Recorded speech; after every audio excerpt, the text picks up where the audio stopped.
On this episode, I visit with my buddy JD Marsh talking about Competition BBQ and his outlook on the Breggy Bomb Competition team in 2023. If you haven't checked out the website, tigsbits.com, you can find all of the show's social media pages in one place. I want to apologize for the audio not being the best.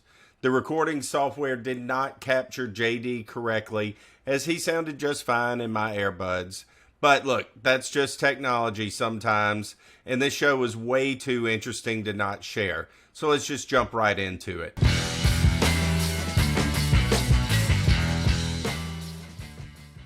Let's dive into Competition BBQ, and where is the Breggy Bomb Competition BBQ team at? What's been going on? I know that you've been traveling. I've been seeing pictures. We've been busy with that too, just like everything else, blowing and going. So we have 4 barbecue teams, I guess, under our brand. I used to do a lot of competition barbecue, me and my immediate team, and none of us have time to do that anymore like we would like to. We might do 5 or 6 a year, but we've got some good friends of ours that have been competing for a long time that they go almost every single weekend to cook-offs around the state. And so we've teamed up with them. We sponsor them. They run under our name, wear our shirts. They use our products, and they've been absolutely crushing it. The few that we've gone and done, we've done well. But all of us got the opportunity to go to Kansas City to the American Royal Cook-Off, which is the Super Bowl of cook-offs. And we took 3 teams up there. So that's a Saturday, Sunday cook-off. We left on Wednesday, got there on Thursday. Saturday is the invitational competition where you have to qualify to get in. We had 2 teams qualified for that. And then Sunday's the open. Saturday in the invitational, I think it was 250 teams, something like that. Sunday, it was 555 teams in the open competition. It was crazy. It's at the Kansas Motor Speedway, at the NASCAR track there. It's huge. There's people everywhere. Every single barbecue who's who that you've seen on TV, you see walking around, they're all there. It's some serious competition. It's not necessarily our normal style of cooking. Kansas City is a little different than it is down here. We tried to adjust for that on Saturday. We tried to kind of play their game, and we didn't do as well as we had hoped.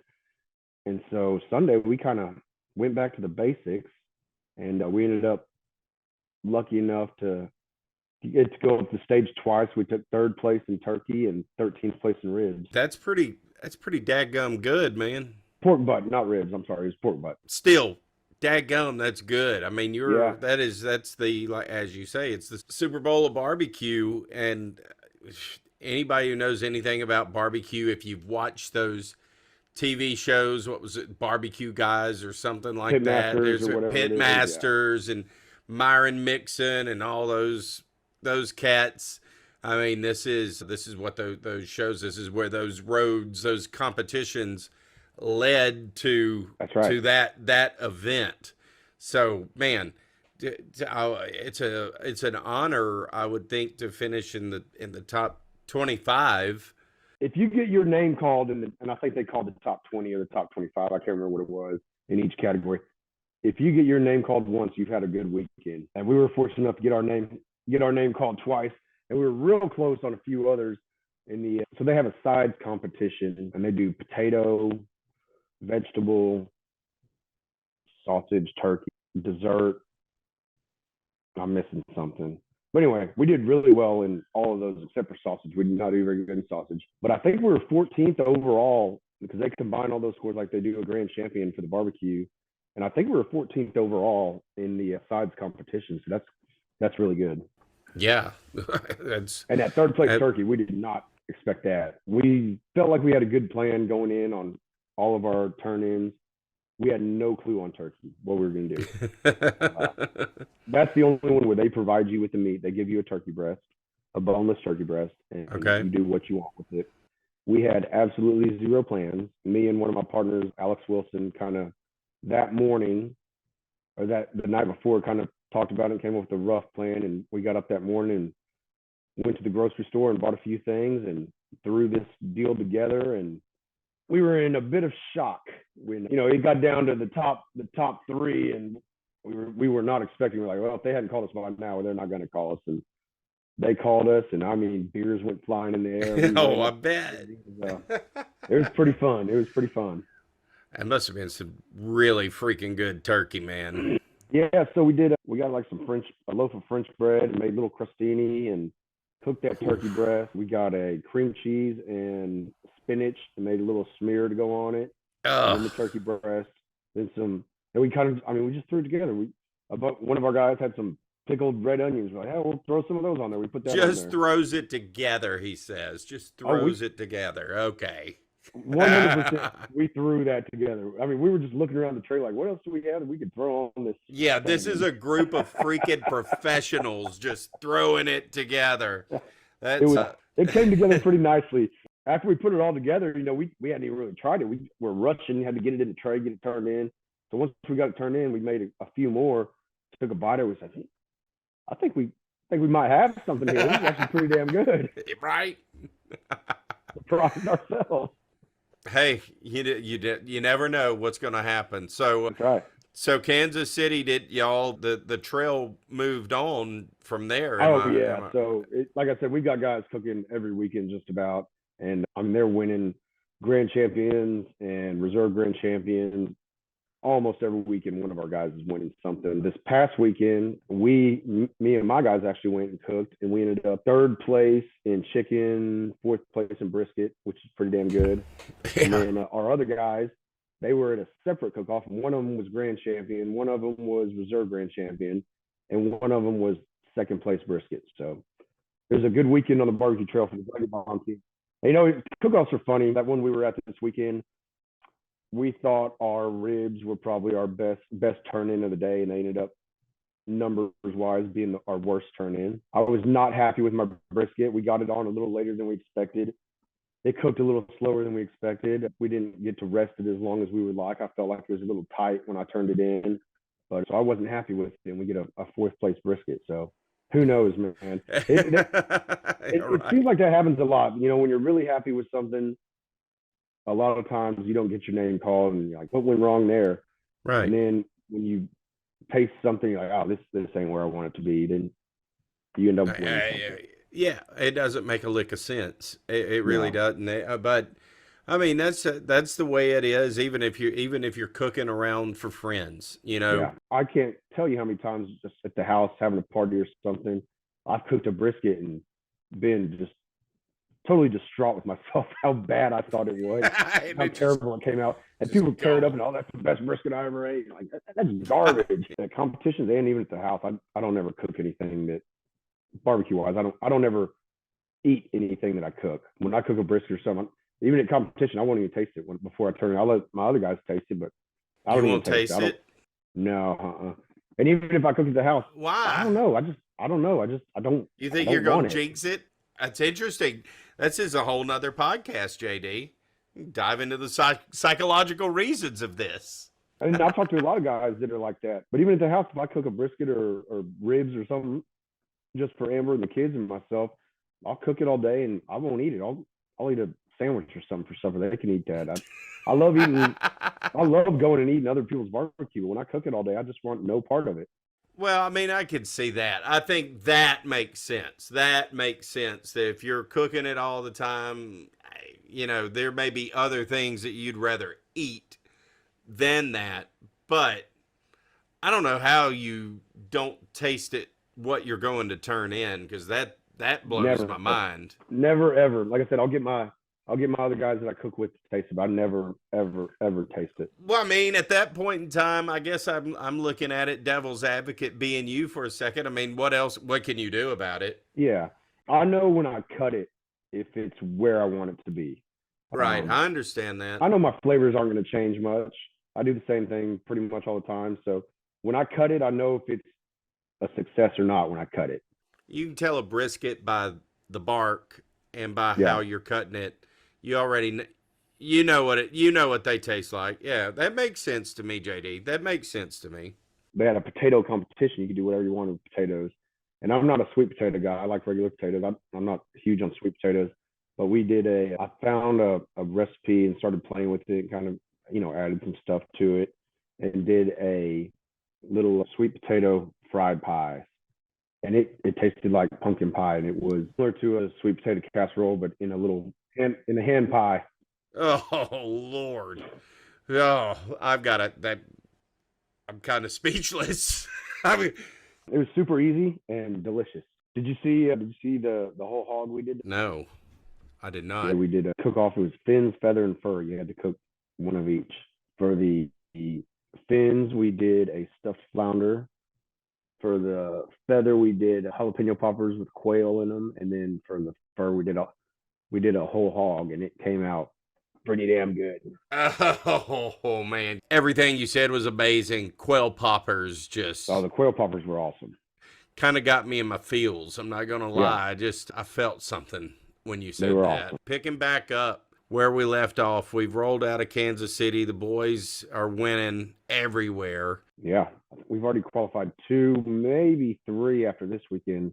We've all qualified for Kansas City already for next year. Oh, that's great. So What are you looking forward to in 2023? really expanding our market. Our big goal is to everybody in Houston knows who we are. We're making a big push to get outside of our region here. And obviously, Louisiana is going to be a big market for us with Bregman's ties to LSU. We want to become a more well-known brand outside of our area. A big focus is going to be on our social media game. We've got enough guys that can cook well, and we've got some good personalities that can be on camera and whatnot. Oh yeah, I can't tell you how many times I bought stuff just off of that, Oh yeah, of just watching somebody do it, and I'm like, well, and I do it my way, and it's good. It works out good, but I'm like, yeah, but the way they did it really looked good. I better get yeah. me some of that XYZ rub or whatever. It sells, man. It works. It really That's does. right. So It those really are our does work. two. Those are, I think, our two big focuses going into next year, and they go hand in hand. You know, increase our social media presence and increase our sales outside of our region. I think those one drives the other. I want to leave kind of with this. Let's talk for a minute about state competitions, what that entails, how it works, how you get the meat, and all of that good stuff. So a lot of the cook-offs we do, they'll have either a ribeye steak category as a jackpot, or just an open category where you can do whatever you want. And typically in any open category, we always do a ribeye, and we win a lot. We win a lot of those. We won some big ones. We've done well at San Antonio. We've won a bunch of them, and it's all about the technique, the flavors. There's something to be said for that, but honestly, it's all about the quality of the meat. Again, we use RC Ranch, Wagyu, bone-in ribeye is what we're going to turn in at any state competition that we have, and it's hard to beat us with that. It's good meat. And I think somebody was complaining to me at one cook-off here this past summer, I guess, where we had won that particular cook-off in steak the year before, and they asked, well, what'd you cook? And I told them, like, well, I can't afford to spend $100 on one ribeye. Look, it is what it is. If you're going out there, you're paying your entry fees, all that stuff. I'm there to win. You're there to win. I'm going to spend extra money for the better cut of meat because I'm there to win. I'm Right. not spending all weekend there trying to lose. No, you're there to win. Yeah, I'm 100% with it. I'm willing to spend the extra $60 or whatever it's going to cost me to get that better piece of meat. 100% of the time. I don't want to dive into secrets and all. Is hot and fast the preferred method? Do you reverse sear them? We reverse sear them. Okay. Yeah. I like it. And I really like that. we'll get a big 1.5-inch thick bone-in ribeye, have them cut the bone off right at the meat so it'll fit in the box. There've been a couple times where they've left little nubs on that bone, and we've had to get a hacksaw out at a cook-off and cut it down so we can fit in the box. I was about to ask. How do you what do you do with that bone to make it? How do you cut it and make it smooth and then get a file out too? I mean, there's no telling what all you have to do. We've had to do some surgery a couple times to make it fit. Steaks are my absolute favorite thing to eat in the world. Oh, So oh yeah. I cook a lot of steaks. I like eating steaks. So that's unlike barbecue. If I cook a steak, I will absolutely eat it. You have to. That's just the rules. That's just the rules, man. Nothing better than going to a nice steakhouse and having some wine and steak, and there's nothing better to me than that. I agree. I agree totally. Oh, I love a ribeye. Is that your favorite cut? Yeah, I'm a ribeye guy. Typically, at the house we do a lot of New York strips just because Amber and the kids don't like as much fat. But I'm a ribeye guy. One of my favorite things to cook, and we do a lot of it on caterings if people are willing to spend the money, is we do whole beef tenderloins. Man, that is a hard cut of meat to beat. It is. It is. It's and it's not something that you just get every single day either, and it's not No, something that so it's wonderful. yeah, we did I guess about a month ago, we did two caterings. It was 2 Thursdays in a row at a Republic Boots, which is a custom boot shop in Houston, and they host parties and stuff. Also, Ferrari of Houston had a big party there. Brought in their customers. They got them fitted for custom made boots with the Ferrari logo on them and whatnot. But anyway, so they had said they wanted to do Texas. something a little upscale, a little more upscale menu than just barbecues. So we suggested the beef tenderloin, and they went for it, and we did it. And a lot of people have, everybody's had a fillet, and the fillet comes out of the tenderloin, but most people have never had it the way we cook it. And we reverse sear the whole tenderloin. We'll cut it thin, you cut it half an inch or so, give them 2-3 pieces, and it's just melts in your mouth tender. And every time we cook that, those folks are, and we're talking some high end clientele here. It's a bunch Sure. of people that drive around in Ferraris, and The people who put this mattress is mac in business. that's right. And these people just consistently hear from them, hey, this is one of the best pieces of meat I've ever eaten. So I love cooking tenderloins. Oh man, how can you not? Look, I want to thank JD for coming on once again, and I look forward to us catching up soon and seeing how all of the things went in San Antonio, the Houston Rodeo, and all the other places that the Breggy Bomb crew will be winning at. Check out breggybomb.com and all their social media pages. I can't recommend them enough. Their products are just unbelievable. Test them out. Go try it out for yourself. And then, of course, don't forget to check out tigsbits.com for all of the latest on the show. Until next time.